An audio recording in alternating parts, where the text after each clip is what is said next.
Hello and welcome to the guidance for teachers that are delivering lesson 3 of Welcome to Your Vote. Hi, I'm Kelly Altchin and I'm an assistant principal for personal development at a secondary school in Leeds. I'm also a citizenship specialist and currently both plan, teach and lead the GCSE Citizenship Studies course at my school. I'm delighted to be one of ACT's consultant advisory teachers and have been collaborating with the Electoral Commission on this piece of work. Hi everyone, my name is Billy and I'm the Education Engagement Manager at the Electoral Commission. I'm going to spend the next couple of minutes just talking about who we are as an organisation and how we can support you to deliver democratic education in your classroom. The Electoral Commission is an independent and impartial organisation which oversees elections in the UK. Some people know us as the elections watchdog. We are totally non-partisan and independent of government. We have a number of roles, including registering political parties, regulating campaign spending, and providing support to teams across the country to deliver free and fair elections. We also have a responsibility to raise awareness of elections to members of the public, and this is where our education work comes in. We have education resources available to teachers to help deliver democratic education to their students. This includes short games, activities, animated videos, and quizzes. And we have a series of 6 lesson plans, a scheme of work which we're going to run through today, and teachers are welcome to use all of these lesson plans or 1 or 2. Our aim is to be flexible with the needs of teachers. We also host Welcome to Your Vote Week, which takes place every January, where we ask teachers and young people to engage in political education. You can find out more about that on our website. We understand the challenges that teachers are facing when delivering democratic education. So we've collaborated with ACT to provide further support for teachers so that you can feel confident to deliver democratic education to your young people. You can find out more about our roles and responsibilities on our website. Thank you. The focus of this session is to talk through the third of the 6 lessons that make up the Electoral Commission scheme of work, Welcome to Your Vote. The session objectives are to walk through lesson 3 of the resource Welcome to Your Vote, to explain the key components of the lesson, in this case people power, to suggest some pedagogical approaches for each component of the lesson, and to encourage teachers to think about ways in which they can ensure students are thinking critically. Please take a minute to pause the video and read through the pointers about remaining impartial in the classroom. If you require further support on this, please do see ACT's guidance on political impartiality in citizenship.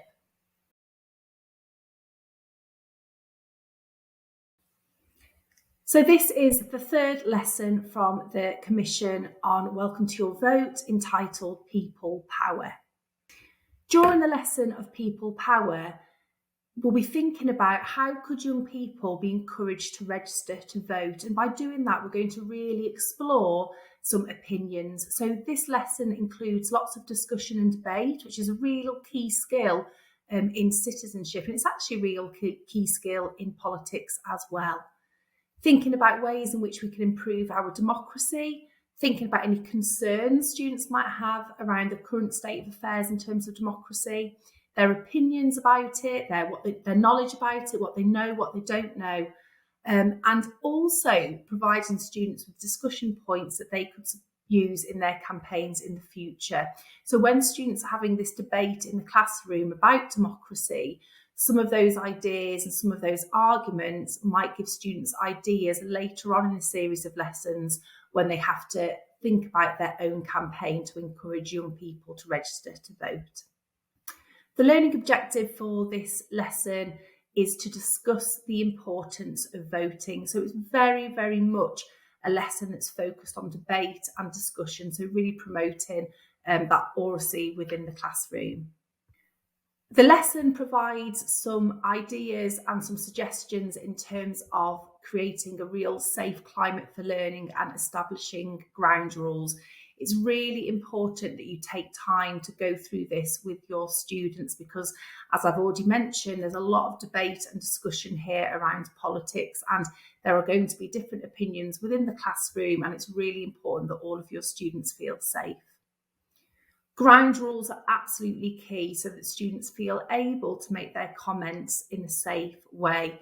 It's also really important that students are aware of things that should or shouldn't be said within a classroom in terms of that mutual respect.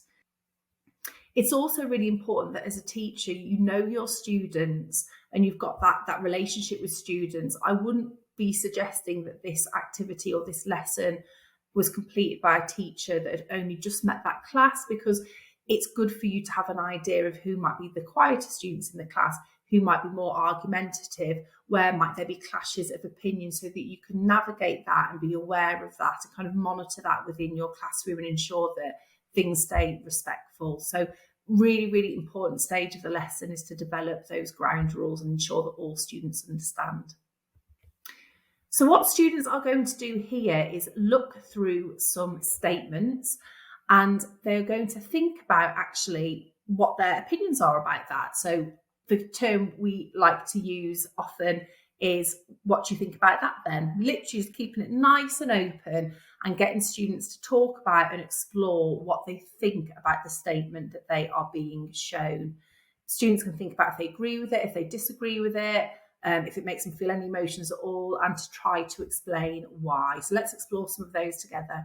Before we look at the statements, just some more tips to help you in the classroom. So this is a really good opportunity for you to use your questioning skills as a teacher to increase students' knowledge, thinking about probing or extension questions that you could use to get students to justify to you why they have that set opinion.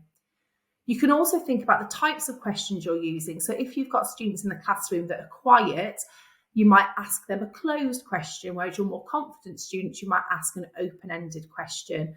This will ensure that all students are able to contribute and students aren't being left out, but you're still respecting their potential boundaries or things that they might feel a little bit self-conscious about. Think, Pair, Share is another fantastic tool that can be used. So asking students to first of all think by themselves before discussing quietly with a partner and then sharing with the rest of the class. This allows all students to discuss all statements. If you go straight to questioning as soon as you've shown the slide, for those quieter students, they're not really getting the opportunity to discuss it in the same way. So allowing a bit of time for students to discuss quietly before bringing it back as a whole class, again, can build that confidence and ensure that all students can contribute. So the first statement is, voting should be made compulsory. So this is an agree or disagree statement. Should voting be compulsory? Should it be made into a law? Should it be something that citizens are forced to do, or they're fined if they don't do it? So this is a question that you're asking the students. What you might want to consider when you look at this question is actually turnout in the last election was 67%, and voter turnout sort of tends to hover around that number. You know, is that a decent amount? Is that high enough? Would compulsory voting, make that higher? What are the reasons why people aren't turning out to vote? What might encourage people to turn out to vote? You might want to look at a case study. So you might want to look at Australia and talk about how voter turnout there has changed when voting became compulsory. The next statement is, young people are not interested in politics. So again, what do you think about that then? Do they agree? Do they disagree? And why? Why do they think that? So some of the things that you might want to consider here is actually overall the number of attainers on the electoral register continues to fall. So this is citizens that are not yet at voting age but are nearly at voting age. That number is continuing to fall, which means that less and less young people are registering to vote.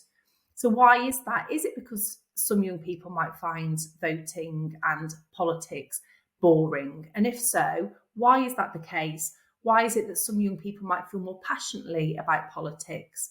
And how could we make more young people interested in politics? So these are some of the questions that you could explore with students, while also providing them with the actual facts that have been taken from electoral data sources from the Electoral Commission.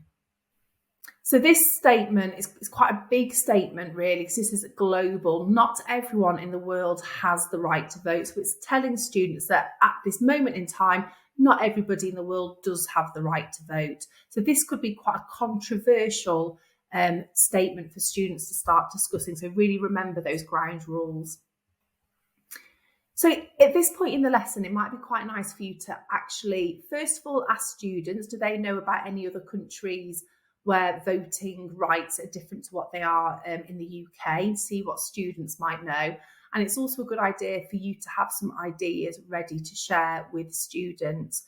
So, for example, you might want to talk about how in many countries it's still very difficult for women to vote, how in some countries women might have the legal right to vote, but because of sort of norms in society or harassment or pressure potentially from male members of the family, it's really difficult for women to actually use that right. So that's quite an interesting aspect of democracy to explore about women and the right to vote.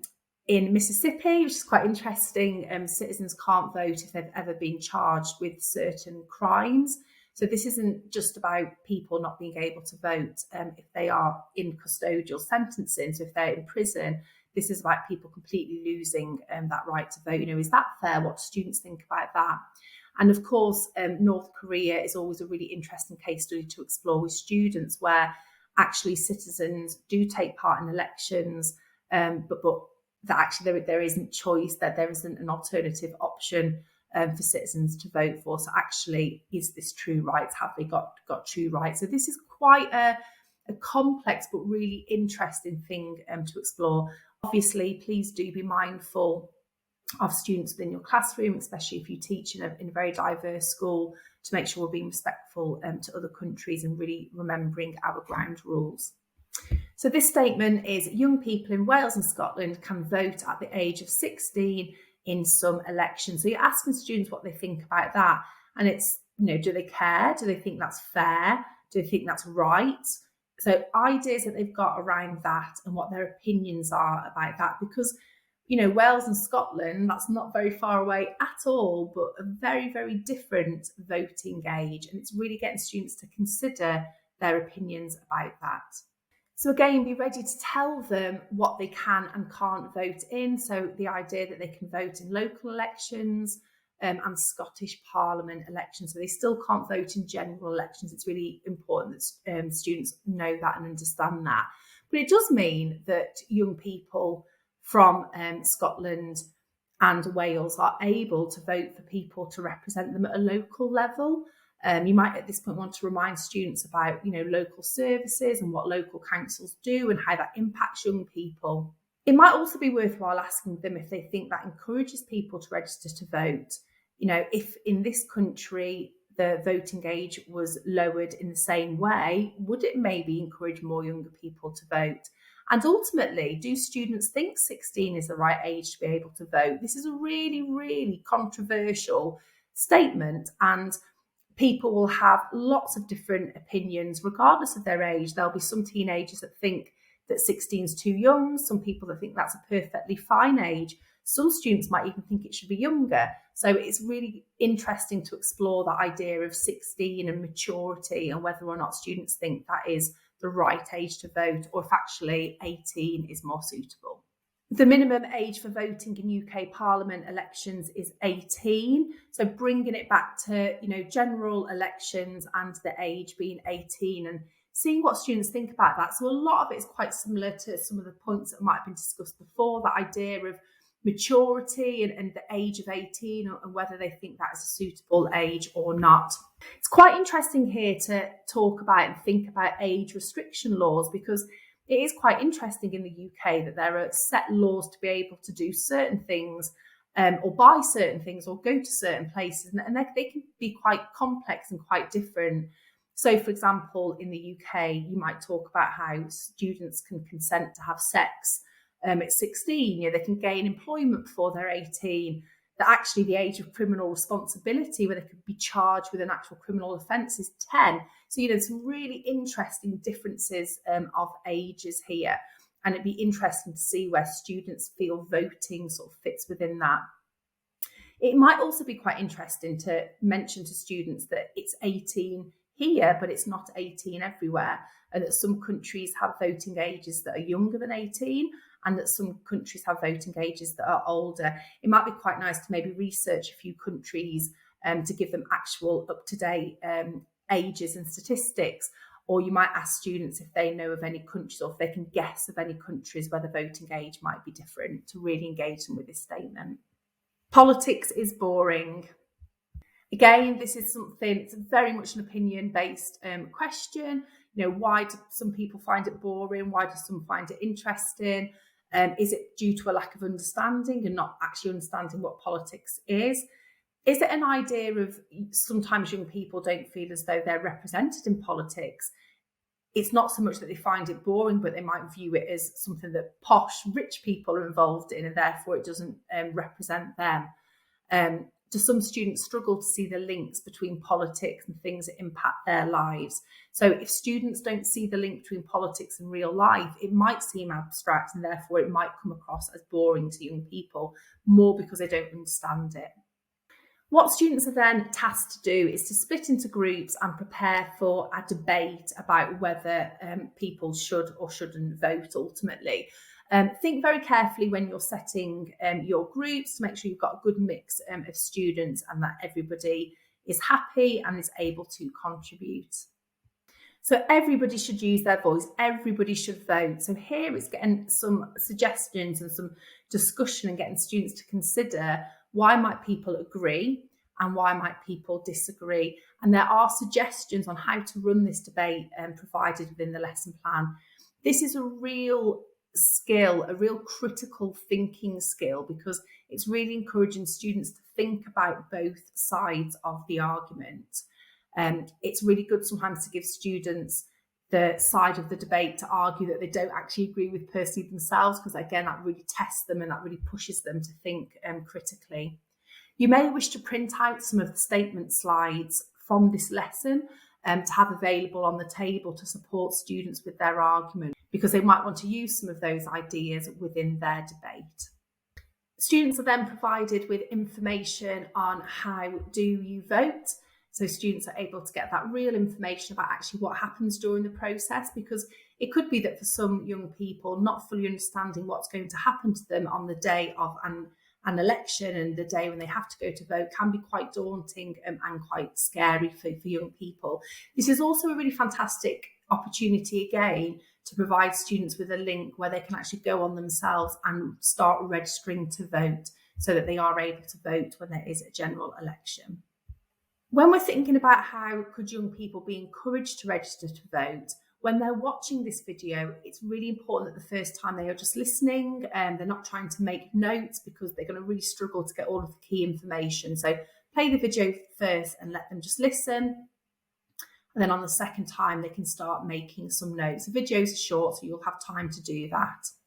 In summary, it's really important that you're aware of your role in maintaining political impartiality. Really recognise the importance of establishing ground rules when discussing politics, and keep referring back to that throughout the lesson. Really know your class and be aware of things that could come up, and making sure you're really being observant and really carefully considering what's happening during those debates. Make the most of the value of using different types of questioning when you're having your debates and your discussions.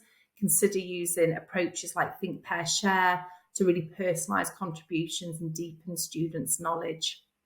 And again, to make that link between democracy and voting.